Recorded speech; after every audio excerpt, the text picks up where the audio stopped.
বুড়ি মরে গেল। বুড়োটা ভাঁজ হয়ে থাকা চামড়ার মাঝে ছোট্ট বসে যাওয়া চোখখানা দিয়ে দেখল কিছু জল চোখের কোণ থেকে ঝরে পড়ল। লোক দেখানো শোক চলল কিছুদিন, তারপর যেন একটা নাটকের সমাপ্তি ঘটল। তার ব্যবহৃত শাড়ি নিয়ে মেয়েদের ভাগাভাগি চলল। কেউ বালিশের কভার বানাবে, কেউ বিছানার চাদর হিসেবে ব্যবহার করবে, কেউ কানের দুল নেবে, কেউ বালাজোড়া।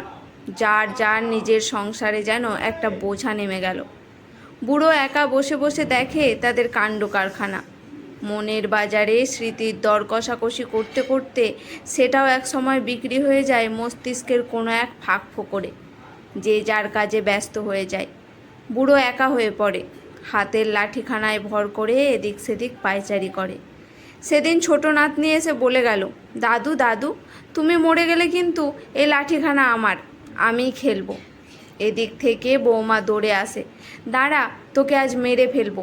এসব কথা বলতে নেই, বলেছি না। বুড়ো হাসে। যে বৌমার এমন শাসন, সেও গোপনে প্রতিবেশীর কাছে গল্প করে বুড়োটার খালি কষ্ট, মরে গেলেই বাঁচে।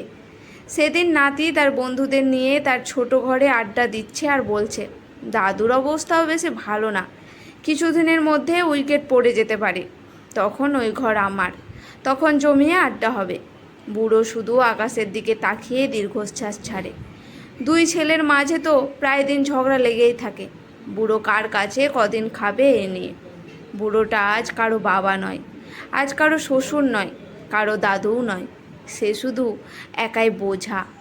আজ বুড়োর জন্মদিন। গত বছর বুড়িটা বেঁচে ছিল, তাও একটু পায়েস রেঁধে খাইয়েছিল। আজ সারাটা দিন গেল, কেউ কিছুই বলল না। কেই বা বলবে? যার মৃত্যুর জন্য সকলে মুখিয়ে আছে, কী বা দরকার তাকে সেই জন্মের কথা মনে করিয়ে দেওয়ার?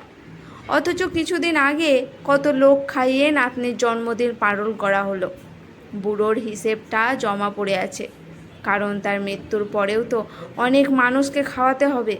সেখানেও দুই ভাইয়ের ঝগড়া হবে খরচ করা নিয়ে। বুড়িটার বেলাতে তো তাই হয়েছিল। বুড়ো ভাবে, কিসের জীবন, কাদের জন্য এত কিছু? বুড়ো চশমাটা চোখ থেকে নামিয়ে একটু মুছে নেয়। কেমন যেন ঝাঁপসা হয়ে যাচ্ছে। আকাশের দিকে তাকিয়ে বুড়ো একটা দীর্ঘশ্বাস ছাড়ল।